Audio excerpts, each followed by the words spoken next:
Assalamualaikum warahmatullahi wabarakatuh. Perkenalkan, nama saya Muhammad Al-Furqan dengan stamp 083202001113. Di sini saya akan menjelaskan sejarah ekonomi kelembagaan. Sebelum kita memasuki sejarah ekonomi kelembagaan, kita paham dulu mengapa ada ekonomi kelembagaan. Ekonomi kelembagaan ini lahir atas dasar kritik yang ditujukan kepada mazhab ekonomi klasik. Dengan memahami ekonomi kelembagaan, kita dapat belajar dari kegagalan-kegagalan yang ditemui pada asumsi klasik. Terdapat istilah yang biasanya kita kenal dengan kegagalan pasar. Kegagalan pasar ini terjadi karena terdapat hal-hal yang diabaikan oleh asumsi klasik maupun neoklasik. Ekonomi kelembagaan mencoba mengusut apa yang menyebabkan kegagalan pasar. Sejarah ekonomi kelembagaan ini terbagi dalam banyak pemikiran, yaitu pertama, ekonomi kaum perintis sosialis, yang kedua, sejarah ekonomi kaum merkantilis, ketiga, sejarah ekonomi fisiokrat, keempat, sejarah ekonomi kaum klasik, kelima, sejarah ekonomi mazhab sosialis, dan keenam, sejarah ekonomi neoklasik. Pertama itu dalam pemikiran ekonomi kaum perintis sosialis ditemukan terutama di dalam ajaran-ajaran agama, kaidah-kaidah hukum, etika atau aturan-aturan moral. Misalnya dalam kitab Hammurabi dari Babilonia tahun 1700 sebelum Masehi. Masyarakat Yunani telah menjelaskan tentang rincian petunjuk-petunjuk tentang cara-cara berekonomi seperti yang dikemukakan oleh Aristoteles. Konsep pemikiran ekonominya itu didasarkan pada konsep pengelolaan rumah tangga yang baik melalui tukar-menukar.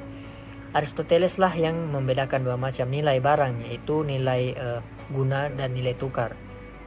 Ia menolak kehadiran uang dan pinjam-meminjam uang dengan bunga. Uang hanya sebagai alat menukar tukar saja. Jika menumpuk kekayaan dengan jalan minta atau mengambil,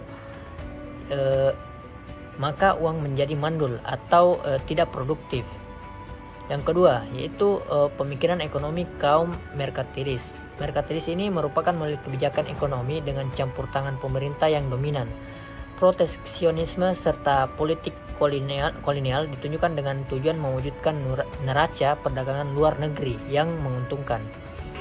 Yang ketiga, sejarah pemikir ekonomi fisiokrat. Para pemikir fisiokrat mengenai tata susunan masyarakat pada umumnya dan susunan ekonomi khususnya berakar pada falsafah dasar dan haluan pandangan bahwa penataan diatur menurut kekuatan hukum alam. Tokoh pemikir yang paling terkenal pada masa ini yaitu Francois Quesnay. Bagi Quesnay, hukum ekonomi bersesuaian dengan hukum alam. Ini menjadikan alam, dalam hal ini tanah, sebagai satu-satunya sumber kemakmuran masyarakat. Kegiatan industri dan perdagangan dinilai tidak produktif karena kegiatan industri hanya mengubah bentuk atau sifat barang. Kegiatan perdagangan pun dianggap tidak produktif. Hal ini karena ia melihat para pedagang hanya memindahkan barang dari suatu tempat ke tempat lain. Kaum petani yang paling produktif di antara keempat golongan masyarakat tersebut. Quesnay menganjurkan agar kebijaksanaan yang diambil oleh pemerintah harus ditujukan terutama untuk meningkatkan taraf hidup petani. Yang keempat yaitu sejarah ekonomi kaum klasik. Adam Smith merupakan tokoh utama pelopor dalam masa klasik ini. Adam Smith ini memiliki dua teori, yaitu pertama teori invisible hand dan kedua adalah teori nilai. Teori invisible hand ini atau bisa dibilang juga tangan Tuhan adalah adanya sebuah keyakinan bahwa keseimbangan pasar terbentuk secara natural dengan adanya pertemuan suplai atau penawaran dan demand atau permintaan. Bertemunya suplai dan demand ini secara alamiah merupakan respon dari irasionalnya hidup manusia, di mana setiap manusia ini memiliki kecenderungan untuk mementingkan diri sendiri dan mendapatkan keuntungan pribadi yang besar. Teori ini mengesampingkan peran pemerintah dalam rangka membentuk keseimbangan pasar. Pemerintah dianggap sebagai organisasi formal yang menghambat perekonomian dan terbentuknya sebuah pasar yang natural. Kedua yaitu teori nilai yang digunakan Adam Smith adalah teori biaya produksi. barang mempunyai nilai guna dan nilai tukar, ongkos produksi menentukan harga relatif barang. Sehingga tercipta dua macam harga, yaitu harga alamiah dan harga pasar. Dalam jangka panjang harga pasar akan cenderung menyamai harga alamiah, dan dengan teori tersebut timbul konsep paradoks tentang nilai ini. Yang kelima yaitu sejarah ekonomi mazhab sosialis. Kritik yang dikemukakan oleh mazhab sosialis ini berhubungan dengan doktrin laissez-faire dengan pengendalian tangan yang tak terlihat atau bisa dibilang invisible hand dan intervensi dari pemerintah. Para kritik mazhab klasik terutama dari Lauderdale, Sismonde, Carey, Lis, dan Bastiat. Pertama, Lauderdale mengajukan kritik bahwa nilai barang ditentukan oleh kelangkaan dan permintaan.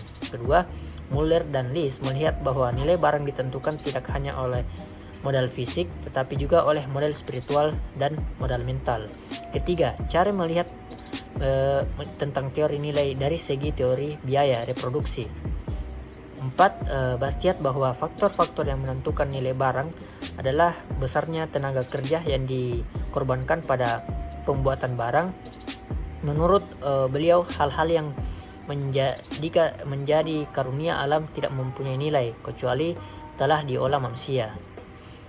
Yang keenam, sejarah ekonomi mazhab neoklasik. Mazhab neoklasik ini telah mengubah pandangan tentang ekonomi baik dalam teori maupun dalam metodologinya. Teori nilai tidak lagi didasarkan pada nilai tenaga kerja atau biaya produksi tetapi telah beralih pada kepuasan marginal.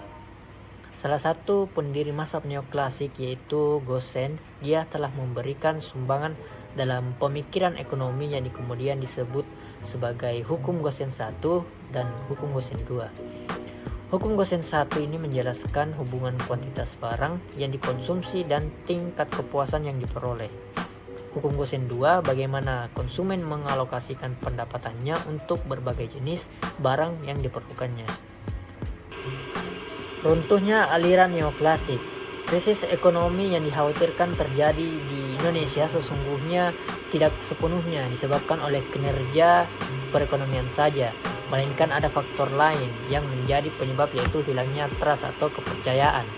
Karena dilanggarnya norma-norma selama ini diyakini oleh sebagian besar bangsa Indonesia, yaitu ketidakpercayaan terhadap berbagai lembaga pemerintah yang menjalankan fungsi keamanan, keuangan khususnya pajak maupun lembaga-lembaga yang menjalankan fungsi demokrasi itu. Krisis ekonomi yang melanda negara-negara adikuasa yang menjalankan paham neoklasik ini berlangsung berkepanjangan. Invisible hand yang diharapkan hadir ternyata tidak muncul juga. Invisible hand yang diyakini oleh paham neoklasik mengharapkan campur tangan pemerintah dalam bentuk apapun meskipun untuk kebaikan.